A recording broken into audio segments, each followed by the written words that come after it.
Luwalhati sa Diyos.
mula sa sulat sa mga Hebreo. Noong una, nagsalita ang Diyos sa ating mga ninuno sa iba't ibang panahon at sa iba't ibang paraan sa pamamagitan ng mga propeta. Ngunit ngayon, siya ay nagsalita sa atin sa pamamagitan ng kanyang anak. Sa pamamagitan ng anak, ay nilikha ng Diyos ang sangsinuko at siya ang ikinalagan ng nagmay-ari ng lahat ng bagay. Ang anak ang magbiningning na sinag ng Diyos, sapagkat kung ano ang Diyos, ay gayon din ang anak. Siya ang nag-iingat sa sangsinuko sa pamamagitan ng kanyang makapangyarihang salita. Pagkatapos niya linis tayo sa ating mga kasalanan, siya'y lumulog sa kanan ng Diyos, ang makapangyarihan sa lahat. At kung paanong higit na lumamang ang pangalang ibinigay ng Diyos sa anak, gayon din, siya'y higit na lumamang sa mga anghel. Ito ang salita ng Panginoon. Salamat sa Diyos. Tumayo po ang lahat.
Tandaan ninyo ito ang pumasok sa kulungan ng mga lupa na hindi sa ipinto nagdadaan, kundi umaakyat sa dapat pagdaanan ay magnanakaw at tulisan.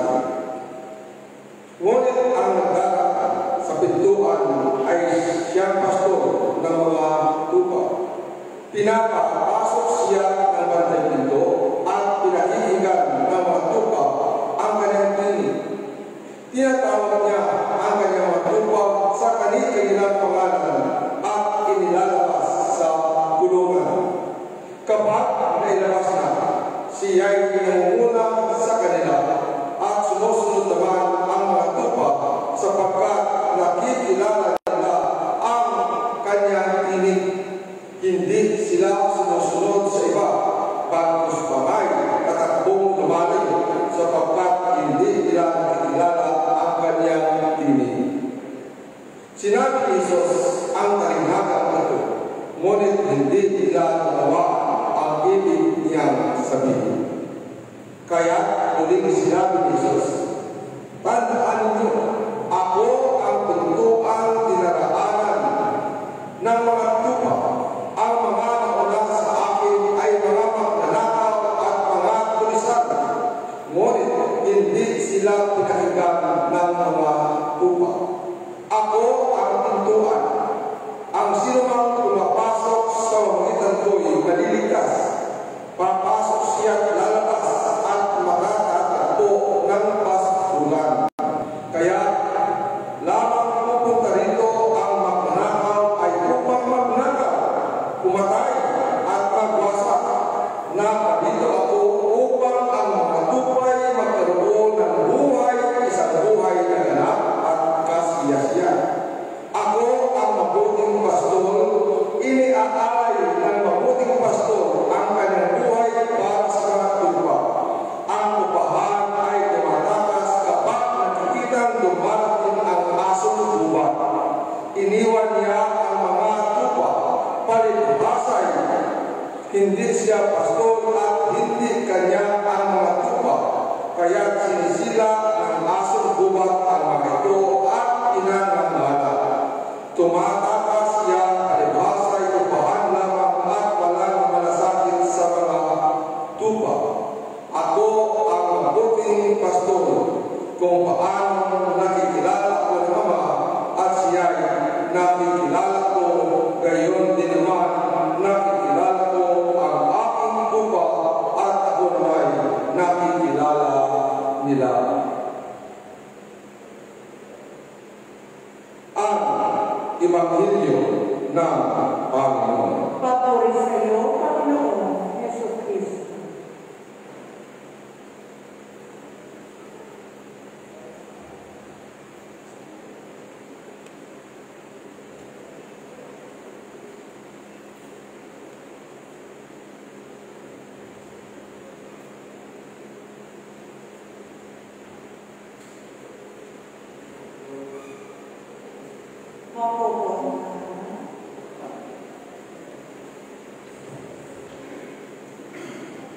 Sa ating pong pag-ibig Obispo de Islano, Daray Veneran Remelio Fabriquer, at sa ating pong mga kasama mga kanong katedral, sa mga deacons, sa lahat na naging isang makapalang umaga at Merry Christmas sa inyong lahat. Yan. Isang malakas na palakpak ni Panginoon. Ang ganda ng ating panahon sa ngayon. Unlike last year's celebration ng ating Christmas, na binabalikan tayo ng bagyo. Tunay nga ang pag-ikot ng mundo ay patuloy. Dahil tayo ng mga pagsubok, ang iba't ibang uri ng hamon, pero sa susunod na mga pagkakataon ay ibibigay niya sa atin ang best. Kaya sa umagang ito ang ating pagbabahagi, only God can bring out the best in you. In the name of the Father, and of the Son, and of the Holy Spirit. Amen. Ang Pasko ay isang salita na nagdadala sa atin ng iba't ibang uri o klase ng mga emosyon. Merong panahon ng Pasko na tayo ay masayang nagdiriwang. Meron namang mga pagkakataong nalulungkot at may mga pagkakataong natatakot. Sa panahon natin ngayon, ay masasabi kong iba ang pagdiriwang ng Pasko. At napaka-memorable sa atin ang Pasko ito sa ating buhay. Dahil tayo po ay nagdiriwang ng Pasko sa gitna ng pandemya na dulot ng COVID-19. Binago nito ang ating nakasanayang selebrasyon. Pinaglayo ang bawat pamilya, pinaghihiwa-hiwalay ang bawat isa. Isa ito sa malungkot na katotohanan na sa Paskong ito, tayo ay nagkakahiwa-hiwalay. Karaniwan sa ating kapag Pasko, ang ating mga mahal sa buhay na nasa Manila lamang ay talaga naglalaan ng oras na sila ay makauwi ng probinsya para mag-celebrate ng Pasko kasama ang buong pamilya. Ang mga nasa abroad ay talagang mahingi ng bakasyon sa kanilang mga amo para sila ay makapag-celebrate ng Pasko kasama ang buong pamilya. So ngayon, naiiba ang ating selebrasyon.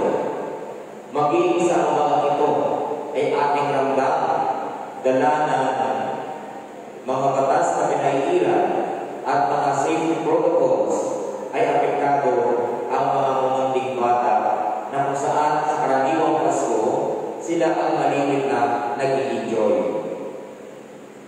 Sa ibang bansa, ramdam nila ang ganitong klaseng selebrasyon sapagkat ito yung panahon na dapat sila ay tumatagaw sa kanilang mga magulang doon sa lugar na kung saan ay nakatira ang mga matatanda. hindi sila kayo pwedeng dalawin dahil bawal. Bawal puntahan ang mga mahal sa buhay na galing sa labas. Bagamat ganito ang ating karanasan, kahit sa kalagitnaan ng pandemya, ating kong iisipin, may magandang bagay pa rin niludulot sa atin ang pagdiriwang ng Pasko. Meron pa rin mga magandang bagay na dapat natin ipagpasalamat sa Pasko ito at sa buhay natin. Isa na dito ay ang buhay na ating tinatamasa sa ngayon. Mas swerte at kapal tayo sapagkat nakakabot pa rin tayo sa Paskong ito. Tayo ay apektado din ng pandemya COVID-19. Pero isa ang dapat nating magpasalamat sa Diyos dahil ngayong Pasko ay niligaluhan tayo ng buhay at kalakasan na ngayon ay ating ini-enjoy na marami sa ating mga mahal sa buhay, mga kababayan at kapwa natin na tinamaan ng COVID-19 ay mga nangamatay. Kaya isang malakas na malakpak sa Panginoon. Amen.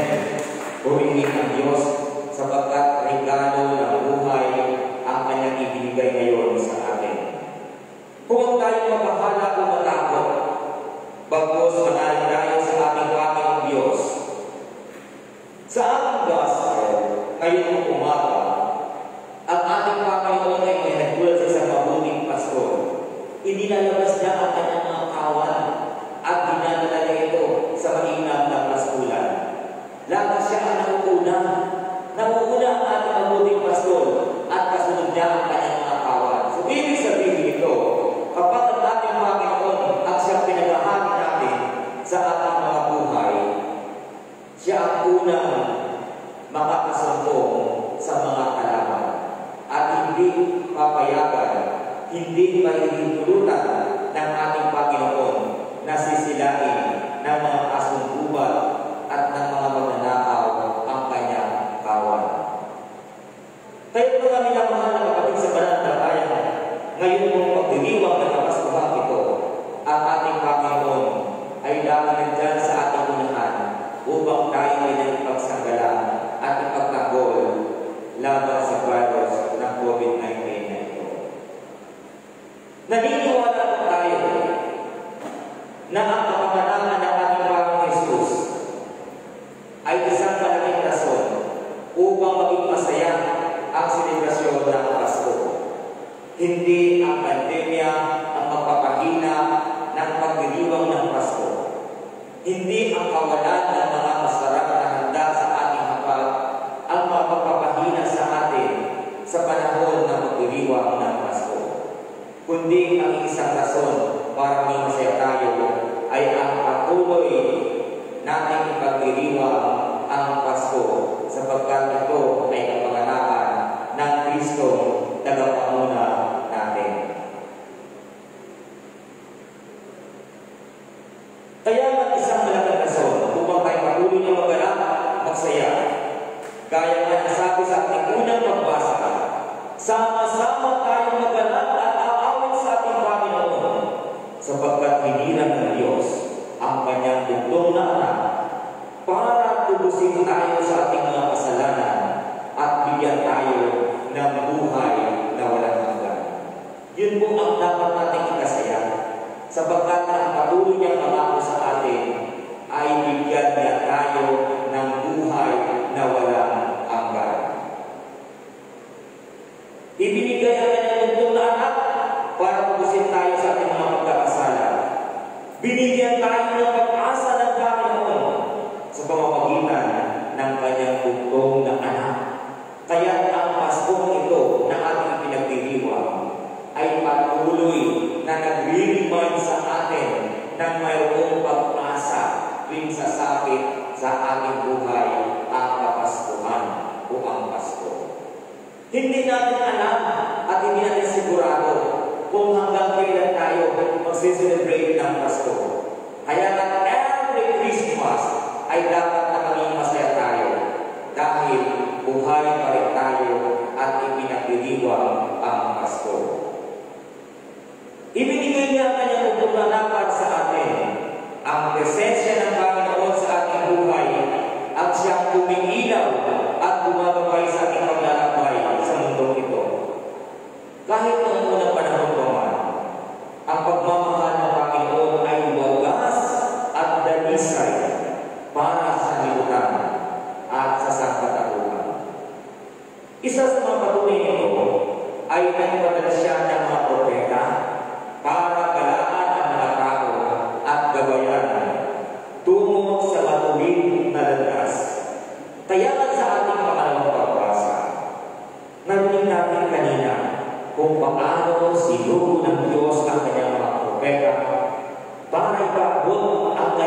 mensahe sa sangkatauhan.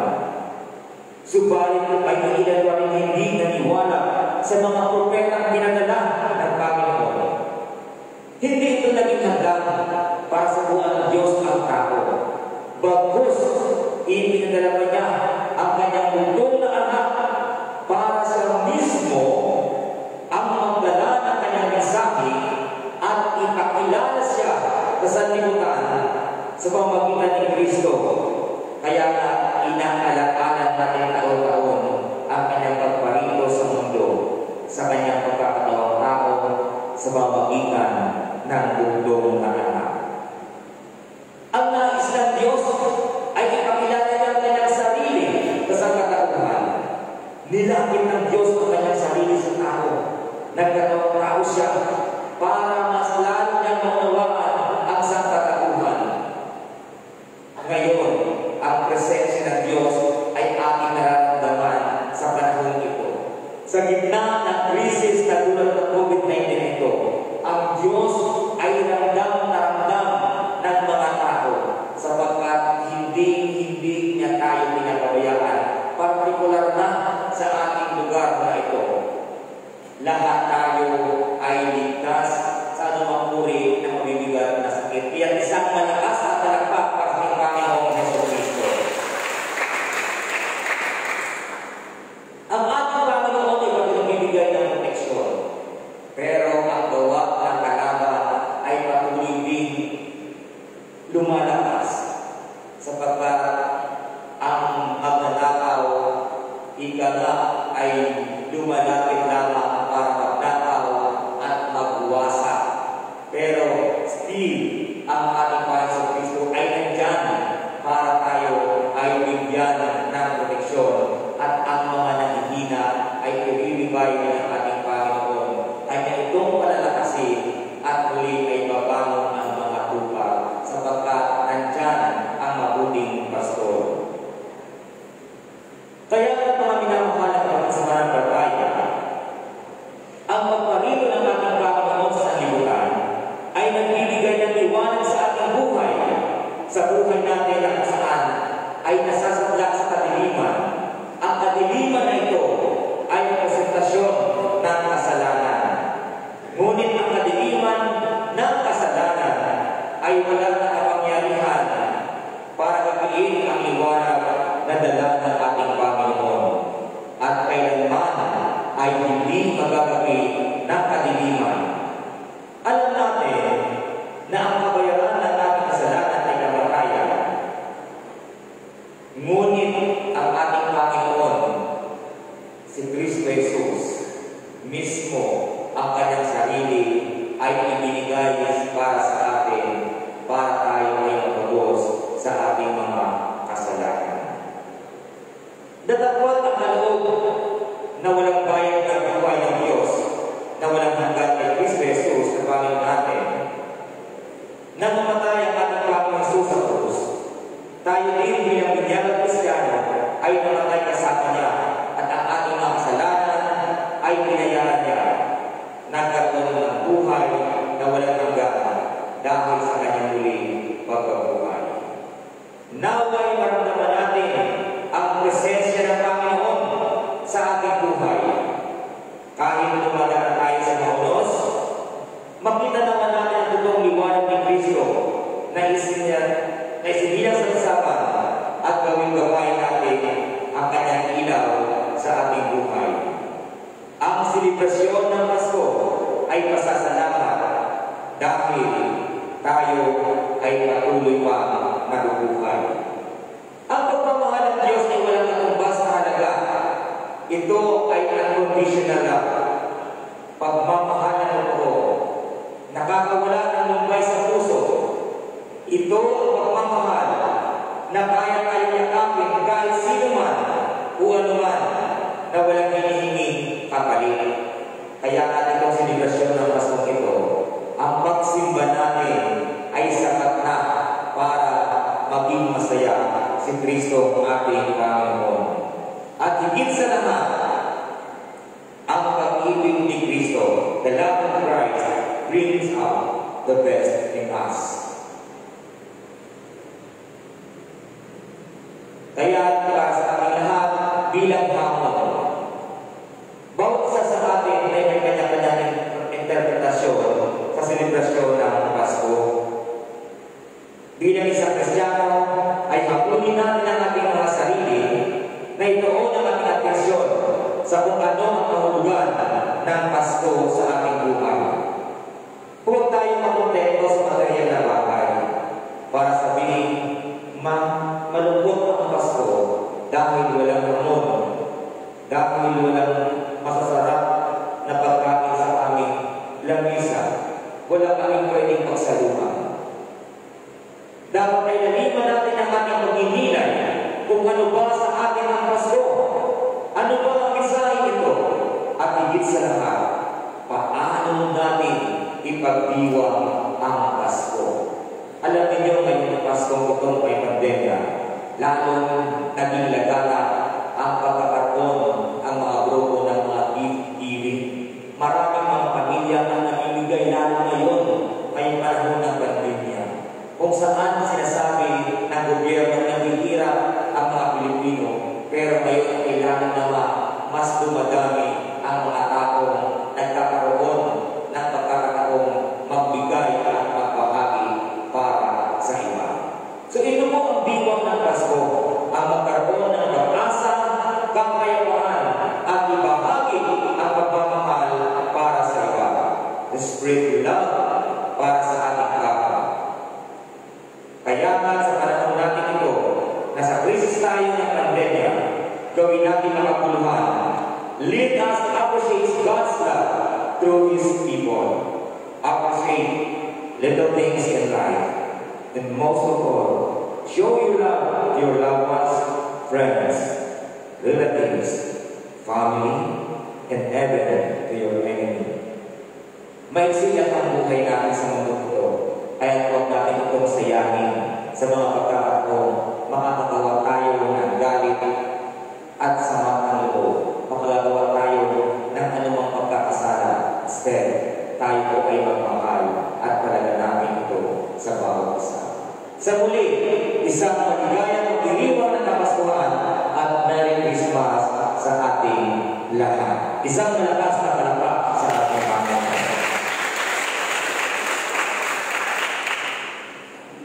Tumayo po.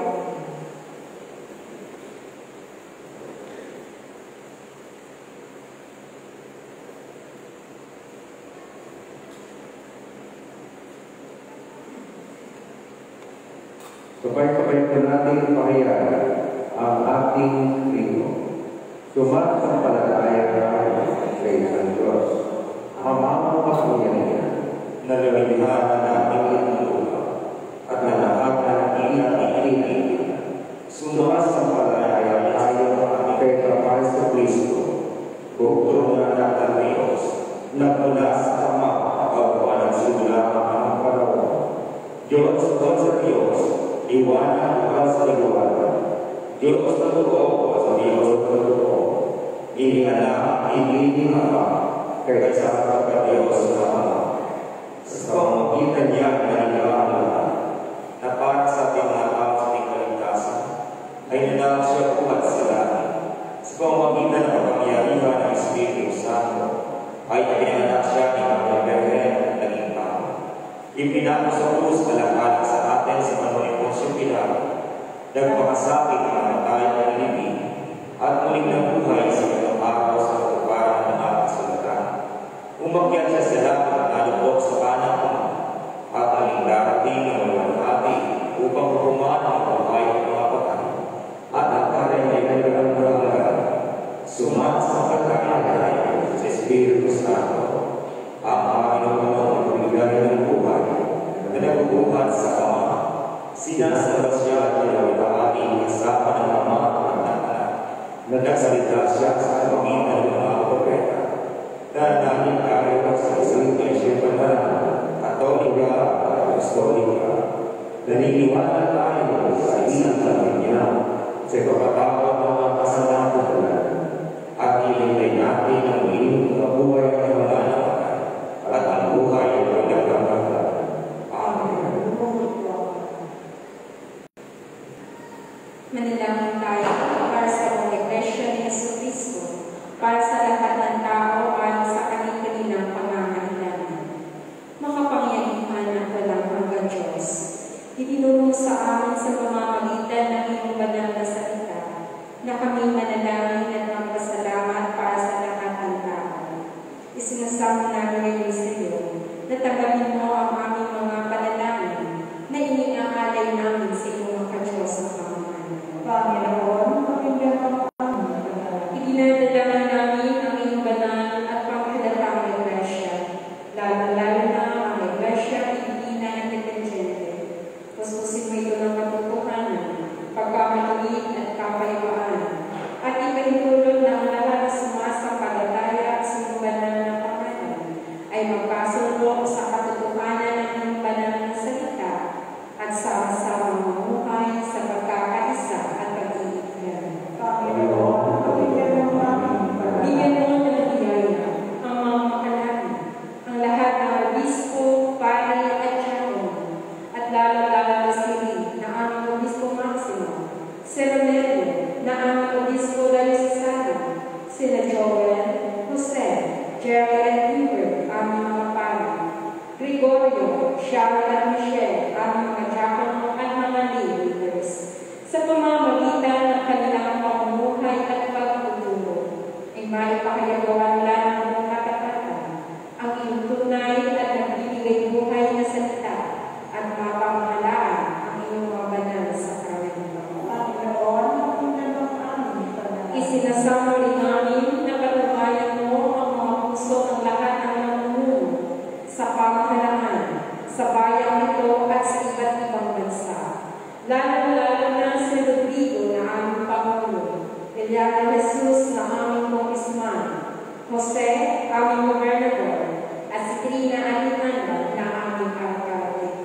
Magpasya nawa sila ng buong talino at may katarungan, at malaganap nila ang kalayaan, kapayapaan at kagalingan ng iyong bayan. Panginoon, pakinggan mo kami.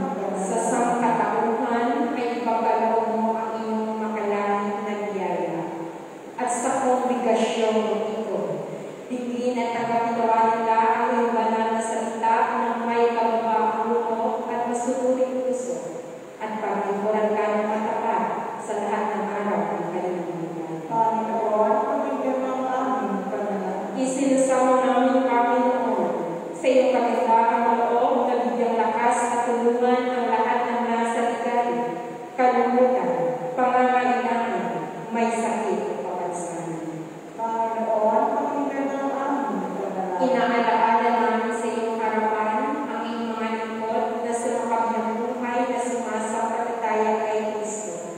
Isinasama namin ang gawa mo sa kanila, ang patuloy na pagyabong sa pag-ibig at paglilingkod sa iyo. Panginoon, pakinggan mo kami. Pinupuri rin namin ang iyong banal na pangalan para sa lahat ng iyong santo. Bigyan mo kami ng biyaya upang makasunod sa kanilang mabuting halimbawa at kami, kasama nila, makarating nawa sa iyong banal na kaharian. Tumulit mo ang aming mga panalangin na anak sa Kanya na laging nabubuhay upang mamagitan para sa amin. Siya ay iyong anak ang aming tagapagligtas na si Jesucristo. Amen. Tumayo po ako. Mga kapatid, tayo ang katawan ng Kristo. Sa pamamagitan ng Espiritu, tayo lahat ay pinag-isang katawan ng tayo'y binigyan. Ingatan natin ang pagkakaisa na dulot ng Espiritu sa bigis na kapayapaan. Ang kapayapaan ng Panginoon ay lagi sa inyo. At sa The peace of the Lord be with you. Peace.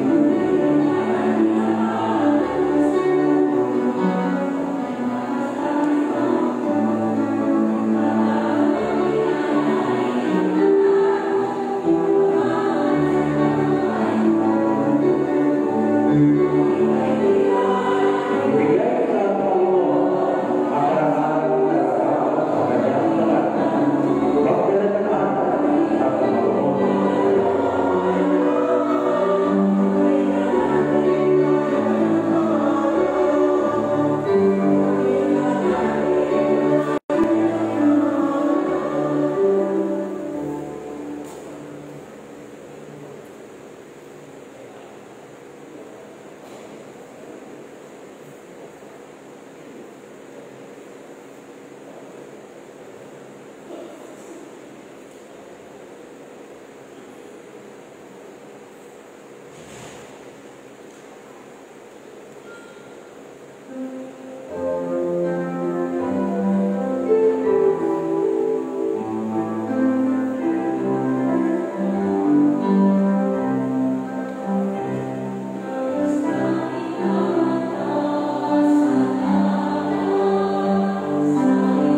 Wala hanggang Diyos, pinagkaloob sa akin ang lahat ng bagay.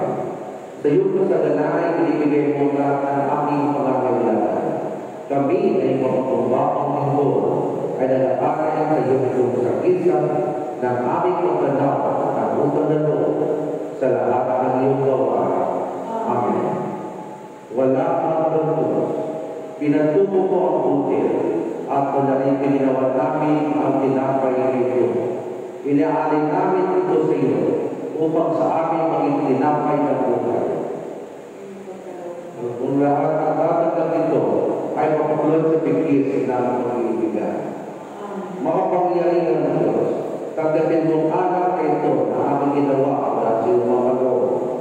Ito na may magiging rubing spiritual na namin upang kami tatanggap ito ay mapasigla at mapanibago sa paglilingkod sa iyo. Amen. Maraming salamat.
si Kristo na maging tao na tulad natin at nanasin niya namatay sa krus para sa aming katutusan.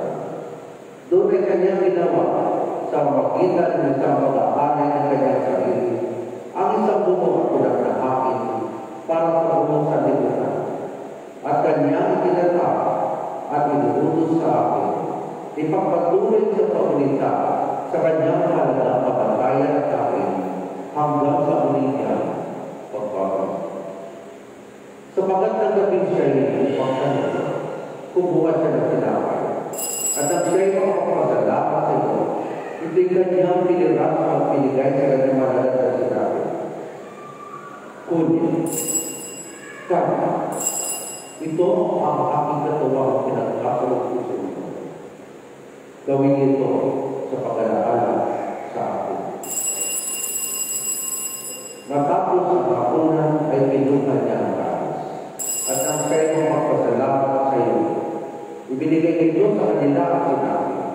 Inumin ninyo ito kayo lahat sapagat ito ang aking dugo ng bagong tipan na ibinubungos para sa inyo at para sa marami sa kapagpapakawan ng kasalanan. Sa tuwing iinumin nito ang tubig sapagat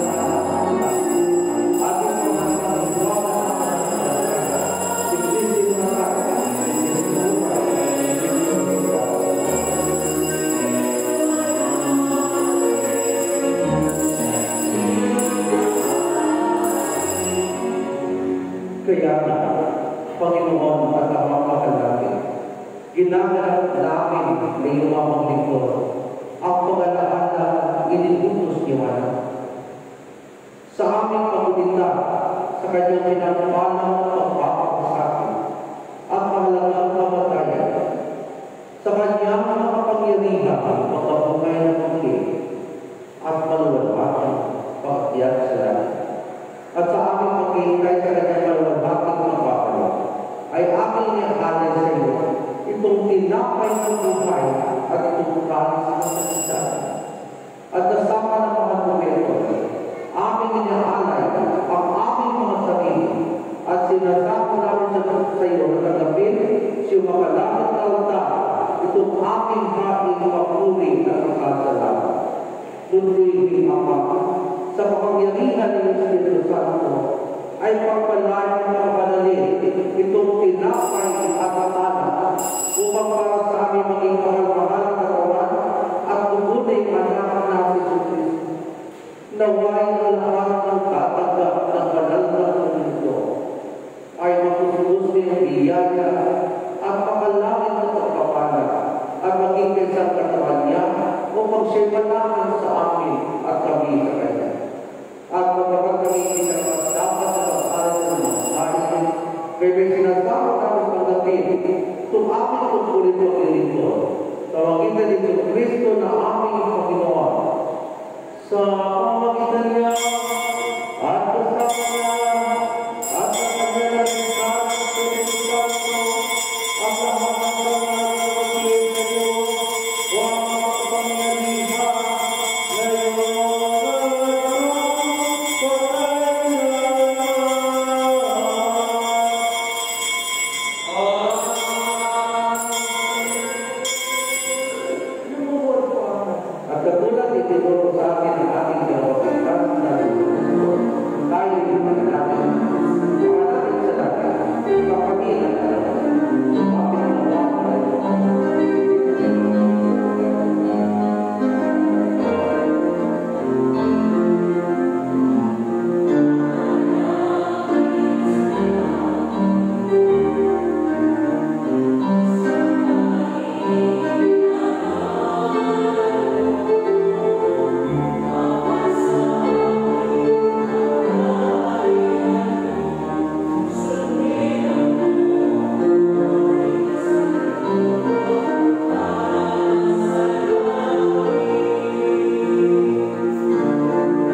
lahat ng masama at pagkalog sa amin ang kapayapaan sa kamay namin.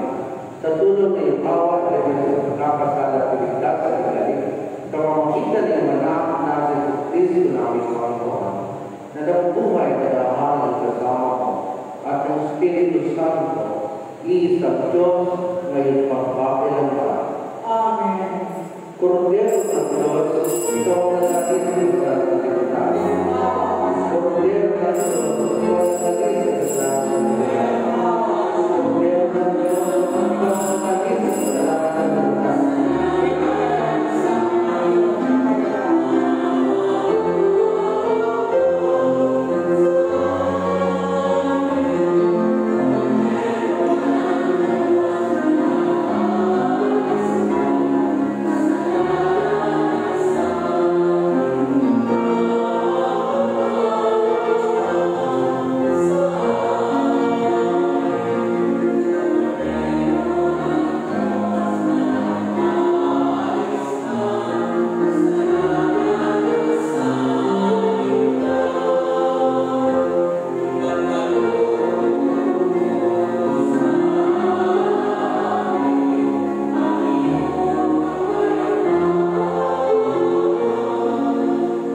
Tumutulong kami sa mapapaway Panginoon na hindi nagtitiwala sa sarili namin magpapatuloy, kundi siya marami at nakita pa.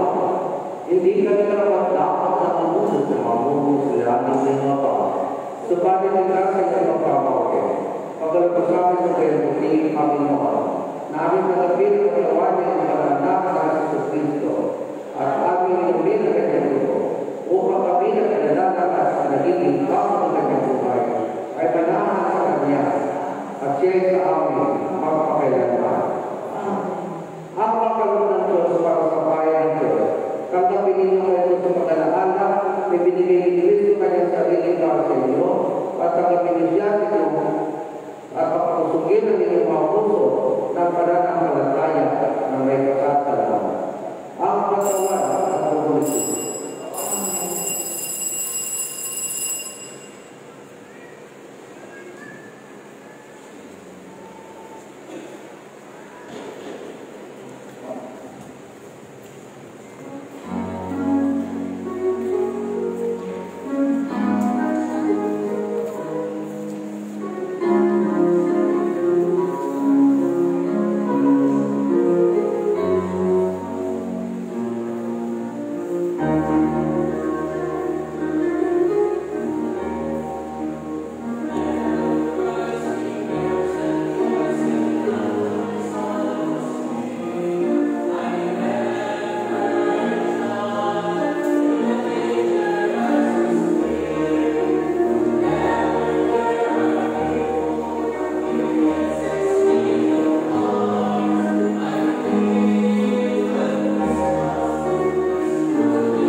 Sa isang regular na Pasko, pag ganitong Christmas ay umaapak ang bata sa ganitong sitwasyon. May mga bata na konti pero kasama ang magulang ko naman yan. Panalangin namin sa Pasko ito na mawala tayo COVID. Sana ang mundo by the end of this year ay mag-COVID-free na. Amen? Salamat sa wow, salamat sa sakristan, salamat sa papami, at sa ating predikador ngayong umaga. Ang ating pong evangelical rally ay sa December 13. May klase nito. Ang poblasyon ay dito sa katindahan, ang misa 7:30 ng umaga. At yung ibang mga klase nito ay 7:30 din. So yun po yung mga anak namin. Wala na? Tinatawagan lahat ng may birthday na pumunta sa gitna for prayer. Wala may birthday? O meron?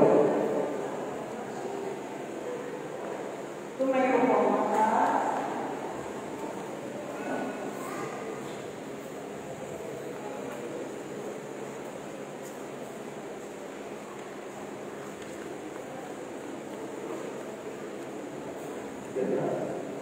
Dito na harap sa akin.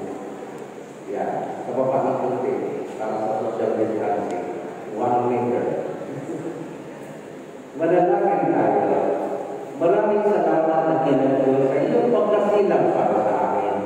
Kasabay ko ang aming kapatid na siya ngayon ay nagdiriwang ng kanyang karawan. Ang buhay ay mahalaga. Isang regalo mula sa Diyos. Ang pinakamagandang regalo ay pagkakaroon ng kanibakang birthday.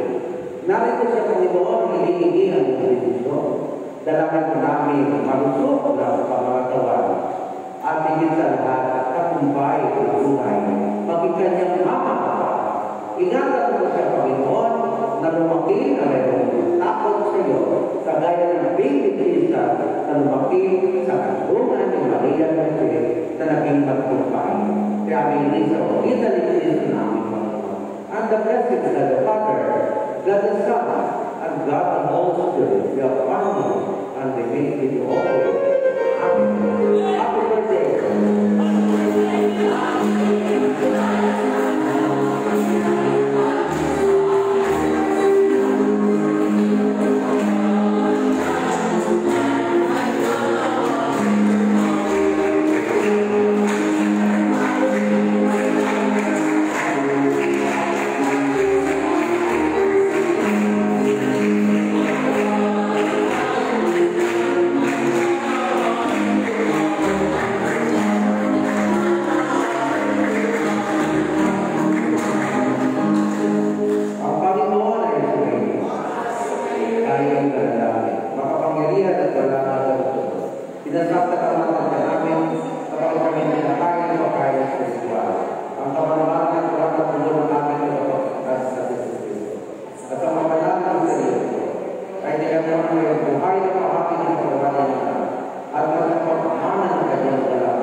Ngayon din humayo kayo upang